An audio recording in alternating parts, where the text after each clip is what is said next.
Welcome to the Score Sheet Podcast. Thanks for having me, Ron. I appreciate it. Can you give us a quick little bio of yourself, introduction for our listeners?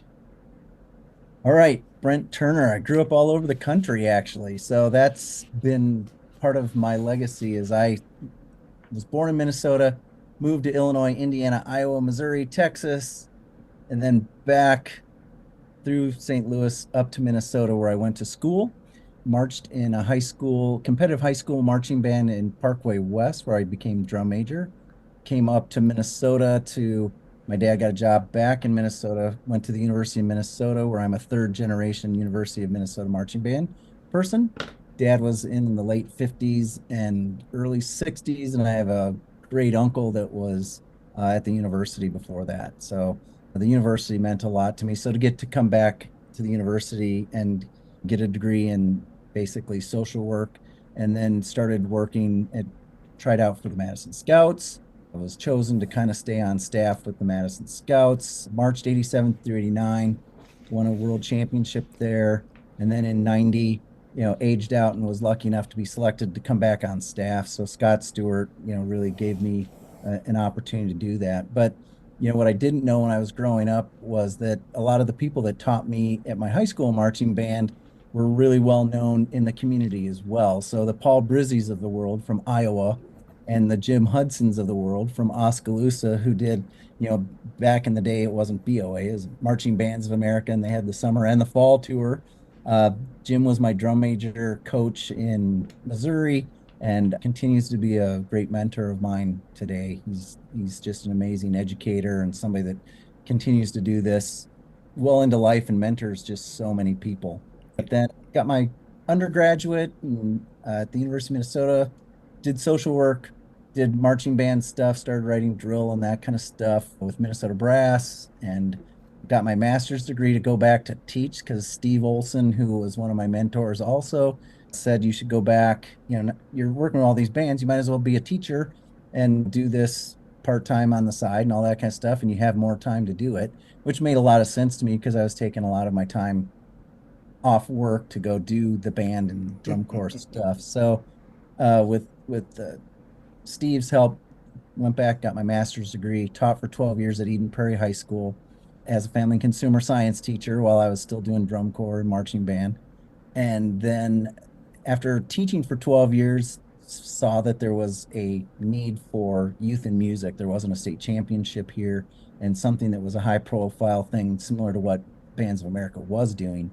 And so me and a couple people got together and formed Youth in Music, and that started some things. And now I'm kind of back to doing youth and music and American accessories for band and judging quite a bit. So I've done a lot of judging at MPA, percussion, Minnesota percussion, also with color guards there, and then all over the country where they hire people from all over the country. So been lucky enough to kind of keep doing that and have that perspective, and hired judges at Youth and Music for many years until it was so big that I had to hand that off. And so now Chad Armbruster does that, one of my partners there. And so, yeah, I've been blessed to keep moving on in my career and being able to continue to do this and give back to the youth, which is really a big focus of mine anyway. My tapes aren't always for the directors, it's a lot for the students to see, give them the feedback that they need to improve. And I've been involved since I was 13, 14 years old, and feel a great obligation to kind of give back. Yes, your roots definitely run very deep, as you just said, and what you want to give back has been proven by all the things you've done. The founder and CEO of Youth in Music, which is a huge event here in our region, incredibly amazing. Great people in judging, huh? Just some fantastic people. You'd listed several right there. I I think people that choose to judge are not out there with a bunch of egos trying to put a number down and saying that they're the expert. Educators, it's about educating the staff, it's about educating the student, and it's not necessarily just about the competition and defending your number, which I think at some point it was. And previous to all this, from the marching side of things, it used to be you drop something and that's a tenth of, it was less subjective, right? It was Right. it was like you drop something, there's a tenth. Oh, somebody's Yeah. out of step. That's a tenth. Their hair is down on their collar. That's a tenth. Build-up system really gives, I think, adjudicators a chance to give meaningful feedback to the units to help them grow and become better performers and better musicians. Mm. So that's what I really like about most of the people that are involved in adjudicating right now. Okay. Talking about commentary, anything that you particularly want to stress in commentary? What's difficult about it? Scoring significant commentary, it's such a multi-level task that we're doing as judges. Can you delve into that a little bit? Well, you learn to approach each of the groups kind of where they're at. I mean, I like to start with where they're at and kind of let them know what their baseline is of where they're at in the skill sets, and then kind of grow from there. You have a lot of roles you can play as a judge. You can be a coach, kind of cheering people on, or you can be a coach where you're really trying to capture them and move them significantly into a direction. Then the top groups, they don't really need those kind of things. So you learn how to become a critique, how to really kind of say, you're almost there. This thing's not working. That thing's not working. Looks like you need more time on this, where you're just being a little bit more of a critic, but also giving that positive feedback as well. I mean, the sheets kind of guide you to a lot of that commentary.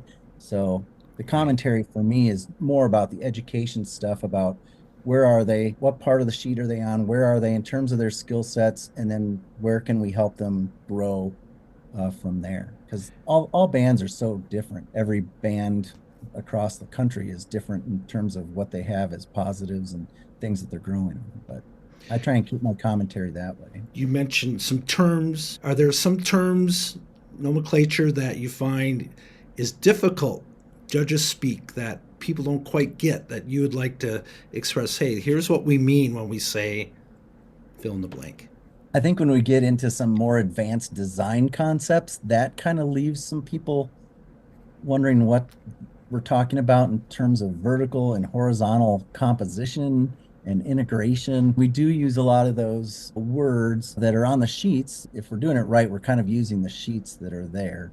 But there's things on the sheets now that used to not be on the sheets, like choreography and just a lot of different things that we're using now that back in the day we didn't use in marching band nor in drum corps that are important for designers and band teachers to know and students, but I think really 9/10 of the score is really, do they have the skills that they need to perform whatever they've been given?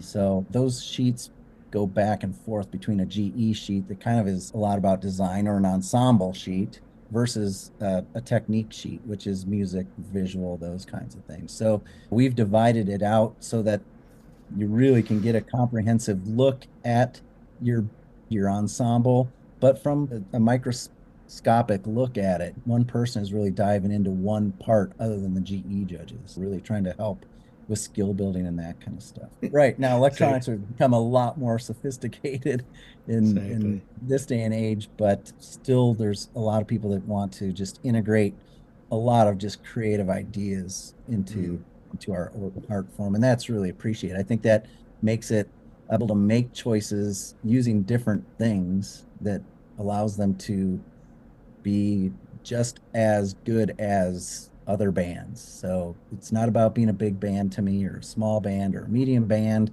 It's about what can they do with the people that they have that can put on a good show. So you're hitting a lot of the goals of this podcast is helping band directors understand what they're putting their band into.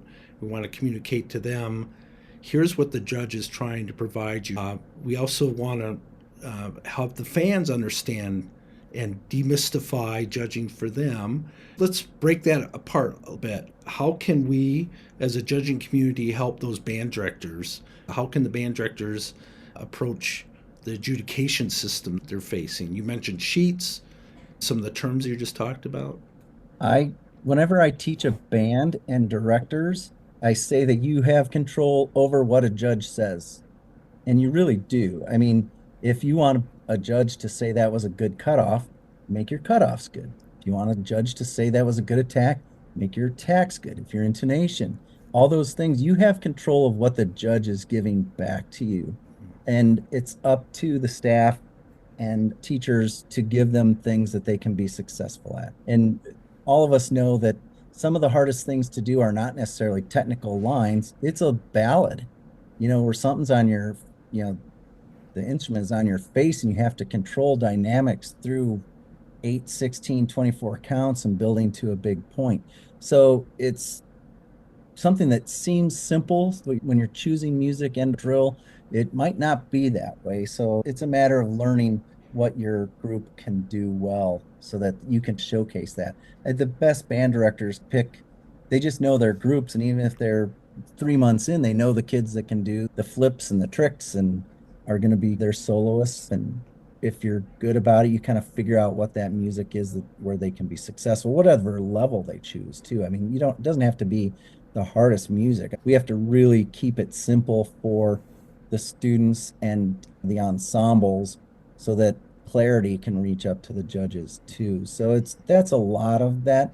Sometimes it feels like the old cadets were just known for doing like 30 things at one time, right? So your senses are just overloaded, but it can't be that way the whole time either. So it's choosing music and drill that the kids can do, and also uh, something that is meaningful to the kids too. I think that's really important. And if you start out your process with the kids, because that's part of your relationship building as a teacher too, if you can give them something they can do and be successful at, then they will give you the trust if you want to go and do something a little bit riskier the next time. Love So it. Yeah. it's tricky, but good educators figure out what their group can do. Anything you'd like to speak about adjudication for the fan to understand? Band parents. So band parents and all of us, I mean, when I'm a fan too, oh, how did they get to that? I don't know. Right. How did that group win and why is that group in the middle of the pack? Like we're looking at different things. And so when we extrapolate all those different sheets and then you Right. put it all back together as a full score out of 100, it can be more complicated than just looking at something and saying that's the best. For some parents that are early on, some things might not be as enjoyable, right? So entertainment, which is kind of part of the sheets in terms of effect, but it's not like enjoyable. It's about communication. See. To that a little bit is just the even me as a fan sometimes watching DCI and those kind of things, it's a question mark. It's a subjective activity. Different sets of judges are given different instructions. Back in the day, you throw a dart, you start the scoring from there. You're not allowed to change where you're at, and you got to be careful about where you put all the scores. They started doing some of the judging where you could not submit right away and you could change and figure out where people were at. And that was against the rules for me. I was like, this is that's this is cheating, right? Right. But what's changed is it's become way more educational so that we can actually put people in places where they can be and should be. And it allows us, there's if we have 100 points, a lot of times we don't deal with 100 points in any show. We're dealing with 60 to 80 points or 60 to 85 or 60 to 90, which aren't all the points. So the value of a tenth in each sub caption is really important because every judge is also judging multiple things on their sheet. And so it's really important that they kind of get that right and put you know, the tenths and the points between bands that's appropriate so that so a visual judge doesn't take the whole show away from some of the GE and or the music or whatever. Right. So the discipline part on our side is to really value the tenth and make sure that groups are in certain neighborhoods, right? And so Right.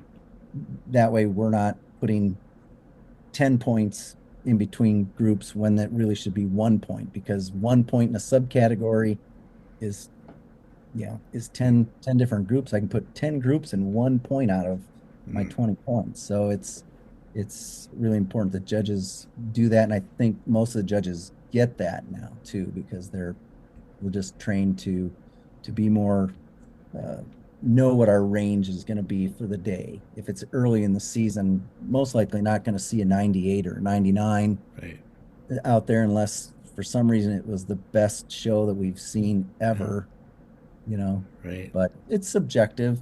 So it can be hard to, people kind of take it personally that their group didn't score well or they did score well and they're really proud of it. But on any given day, it should be that any band could win. And it really is up to the band to display and the teachers and the designers to give them something that can be successful for the band. And with that ability to continue to adjust the number, do you find that you've been able to give those bands a better educational experience? I think it can be more successful. Yeah, it prevents bands from being in totally wrong spots. There's one judge could change their mind tomorrow and have 6/10 difference in the whole sheet, maybe, which is a significant change, right? And bands can flip-flop. But we call those neighborhoods where you're kind of really tight. If you're within 5 points across the judging span, that neighborhood, it's tight. So if everything's tight at the top, 1, 2, 3, 4, 5, 6, it could have been any of those bands, right? As opposed to a band that's getting 92 and the other band that's getting 60s or 70s. That should be a totally different ballpark of where people are at. But, the other thing for fans and parents to know is the judges don't it's not a judgment, it's not a value placement on the band. It's just kind of where they're at. So, and all bands need to grow, and we all did as musicians and judges and teachers and all those kind of things too. So it's not worth all the angst and that kind of stuff put into that. I think there are parents and or teachers that will go that way, and I think that doesn't help you as a band get better if you're Right. just pointing the finger at a judge or a number, Right. right? I mean, it really comes back to how do we make the band better? Yeah, so good. Such good stuff there. Have you been in a situation where you've been able to help some directors get to that point and transfer that thinking, see adjudication as a tool rather than this angsty kind of situation? I think I might have been the last generation of that. I see a little bit of that pushback when I was an early judge, and maybe it's my experience. But if I do experience that as a judge, I usually kind of back off of it a little bit and just kind of go into exploratory mode and discover because I may have made a mistake. I think judges are always trying to get better, and wish people would see that they're trying to get better at this craft and do what's right by each band and give them their best possibility.